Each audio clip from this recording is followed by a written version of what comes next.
We want to really watch and be able to track within ourselves when we are acting like we need to do something to get love or convince this man that we are worthy. No. If you've been attracting a lot of emotionally unavailable men who are not committing to relationships, so it might be like situationship after situationship, this video is going to change the game. There is a reason that the anxious avoidant loop of push-pull dynamic plays out psychologically, and what I want you to know is that this is less about who you actually are and more about how you probably see and what you believe about relationships. One of the reasons that we get stuck in these non-committal dynamics is when the man actually isn't motivated to step up. And sometimes where we go wrong is as the woman who maybe has some anxious tendencies is over-functioning, overdoing, saying you don't have to handle everything, I'll handle it. Whether you're actually saying that or just subtly making it seem like that, there's actually no room for him to step up. Then we sometimes go into the extreme version of this, which is like mothering men or really over taking care of them. And it makes them really comfortable. Why would they want to step up and take more responsibility when they're already getting all of the benefits of having a relationship while not needing to actually make it official? So when you're over functioning, when you are over available, when you actually shrink yourself and shrink your needs, you're just signaling to him, I don't need that much. I don't really need you to step up, even though that might actually be the deepest ache in your heart. I would also argue that from the man's standpoint, it's actually irresponsible to treat a woman like this, to kind of not create a container. And the thing is, we sometimes get into this dynamic before we slow down enough to sense for whether that safety is actually there. So one of the main practices, if you find yourself in the same dating pattern over and over, is to actually slow down in the early moments of dating. And this is the difference between a secure woman and an anxious woman. The secure woman generally has a bit of a stronger discernment and a stronger filter for healthy, secure partners versus the anxious partner who sometimes goes into this auditioning mode. So whether you resonate with being anxious or not, we want to really watch and be able to track within ourselves when we are acting like we need to do something to get love or convince this man that we are worthy. No. Think about this biologically. You are a woman with ovaries and you have a finite amount of eggs in those ovaries, and also a smaller number of years that you can actually bear children compared to men. So women, as our bodies are built, are meant to be very discerning about where we give that egg. Men, on the other hand, can just, shoot and like there's basically no consequence and they're not going to run out of it and they have way more time. So it's actually should be, from a biological perspective, you choosing. You sitting back and being able to be like, okay, how does this man feel to me? And what we are often doing is we put our energy outside of ourselves onto the other person. Is he okay? Does he like me? Does he like this? Is he gonna stay? And we're actually missing the whole experience of how we actually feel in this person's presence because we are so caught up in trying to convince them or audition for the spot of his girlfriend that we lose ourselves. So if you have found yourself in this problem where all the men seem emotionally unavailable, you've probably also come across the advice on the internet that you need to be detached, that you need to be unbothered, that you need to have a black cat energy so that he chases you. Don't have golden retriever energy. Don't be a puppy chasing after him. And yes, and this is another way of performing. If you are a sweet lover girl who just sees this man and you're like, I just want to give you all my love and I see you and I want to love you and I want to lift you up and I want to create something together, that's actually super nourishing when it's not attached to anything that is desperateness or neediness. So there is a very clear difference between desire and neediness. There's a difference between desire and grabbiness.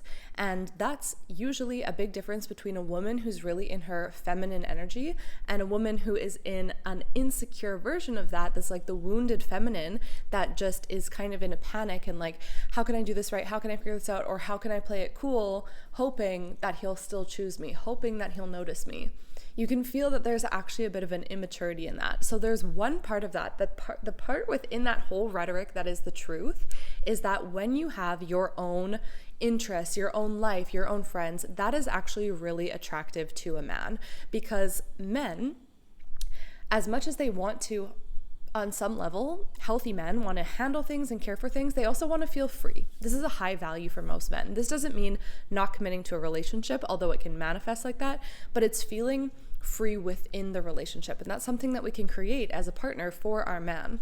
And so if he wants to feel free, but you have seemingly nothing else to do but like want his attention, he's not going to feel free, and he's not going to want to commit to that. But when he trusts you to have your own life basically, and your own excitement and other ways to get your needs met that are not just him, that is much more magnetic. And I feel like that is part of what the women who are talking about being unbothered and detached are pointing to. The detachment piece is also a bit of a trap, and honestly, we're gonna have to save that for another video, but there's detached as in I'm okay, I'm not codependent, we can be interdependent, and your rejection, while it might sting, is not going to send me into a 3-year loop of what could have happened and replay thoughts in my head. It's like I love and value myself enough that I can detach from this thing, that we don't have to be enmeshed. That's much different than closing your heart off. That's not the practice here. That is not being secure. Secure is being able to be open and actually vulnerable and actually risk yourself, your true self, and your true needs and your true boundaries in love. So there's a shift required on an identity level that makes commitment and healthy relationships inevitable. And that is the shift from anything that resembles insecure attachment and unhealthy relationship to love itself, into relationships itself, into secure.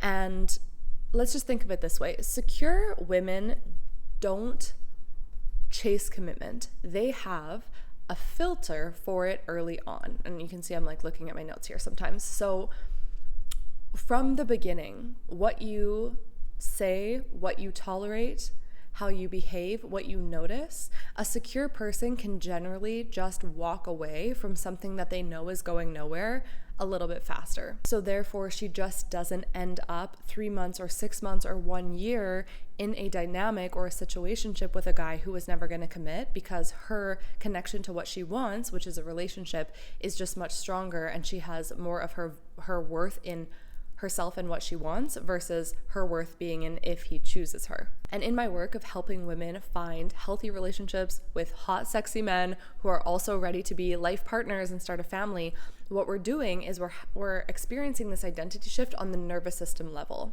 Okay, you are a smart, capable woman. You've already heard about a lot of these things. You've already heard even what I'm saying right now. You've probably listened to the podcast and read the books, and maybe you've even gone into therapy and talked about a lot of this stuff, but you're still feeling some type of way in your body. You're still feeling doubt or fear of abandonment or anxious, or you see yourself over-functioning and being over-available or shrinking in a relationship instead of feeling safe enough to be in your like your standard, your actual standard. You probably know what you want your standard to be, and then it kind of sometimes slips. So what I'm saying here is this happens on a nervous system level, and that's because your attachment system, the stories in your body about how you need to be in order to get love, is part of your nervous system. And so we can talk about it all day long, and we can get some mindset set shifts, and you can be like, damn, you're right. Like, a secure woman does have this filter, but why do I feel so out of control? Why am I still accepting these breadcrumbs? Why does it feel like what I have to do?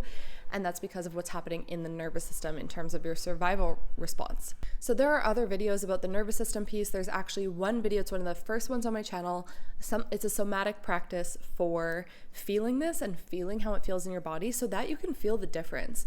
There's a difference, a felt sense in the body between when you're just like chilling with a friend who feels super comfortable around versus a guy who's being like hot and cold with you. In one of those situations, you might feel very panicked, and one you're like, it's fine. Even if I get in an argument with this person, she's my friend, I love her, it's fine. So there's like a neutral relaxation, right? And we do somatic work so that you can feel consistently just confident and grounded and peaceful within yourself as you build a relationship. And the relationship that you build from that place is going to be so much more healthy and beautiful and amazing. And when you have that place within yourself and in your nervous system, a sense of safety and self-worth, that's what's magnetizing to a man. So let's summarize what we talked about here today. We're talking about why men don't commit to anxious women and why women who have anxious tendencies keep attracting non-committal men. There's a couple pieces. The woman is sometimes, we are over functioning, over available, doing the most. And he's like, okay, well, I guess I don't need to commit. Nice for me, sweet for me. Humans are really guilty of just letting themselves be comfortable. This also happens a lot when you see the couples that have been dating for like 7 years or 8 years and he's just like not proposing because it's just very comfortable. You've probably done the most for him, right? So that's number one, why this doesn't feel like something a man wants to be like, hey, I want to lock you down. That's what we want, right? We want a man that's like claiming you with love, obviously. Second is we act like we're auditioning. We act like we're trying to like contort and shapeshift and how can I make him like me, instead of sitting in your power, which is your, remember, biologically even, power, and being like, is this gonna work? Is this gonna hold me for the rest of my life? You are the prize, and you have to know that. Everyone's a prize, but you have to believe it inside. And finally, the nervous system level. If you're watching this before April 22nd, I'm inviting you to join me for a live free workshop that's happening on Tuesday, April 22nd. It's called More Situationships, and you're going to learn in depth in a full free 90-minute workshop that's live the difference basically between what it is to be the woman who is a match for husband material, who is a match for the emotionally available man. We're going to tackle this from many different directions, including on a somatic level and a subconscious level. You're going to learn what your blocks are, why you are maybe in this pattern or this loop of attracting emotionally unavailable men, and we're going to break through it. It's going to be an absolute fire class. I cannot wait to drop in with you. I cannot wait to see you live, so sign up through the link in the description. Men can feel when we are coming from desperate or needy energy versus when we are seated in ourself. And when you're seated in yourself, you are much more of an invitation for a man to come in than when we're going, what can I get from him? Like, where's the validation? Where's the attention? It doesn't feel that great, right? So I'm not saying you're like this. I'm giving extreme examples. But what I realized after really attracting seriously situationship after situationship, like non-committal men, even the ones that I was like, oh my God, this is such a good guy. He's such a beautiful man. Like, I can even tell that he likes me. Why is he not committing? I had to start asking better questions. And these were the better questions. What am I speaking? What am I communicating on an energetic level? About my worth, about validation, about commitment, and whether I even have it as a standard in my body and in my subconscious, or am I just performing and shape-shifting? Okay, I hope this video was helpful. Would love to know what landed for you in the comments. Subscribe for more, head over to my page, find another video title that feels supportive for you. I have so much for you, and I can't wait to see you in another video. Talk soon, bye-bye.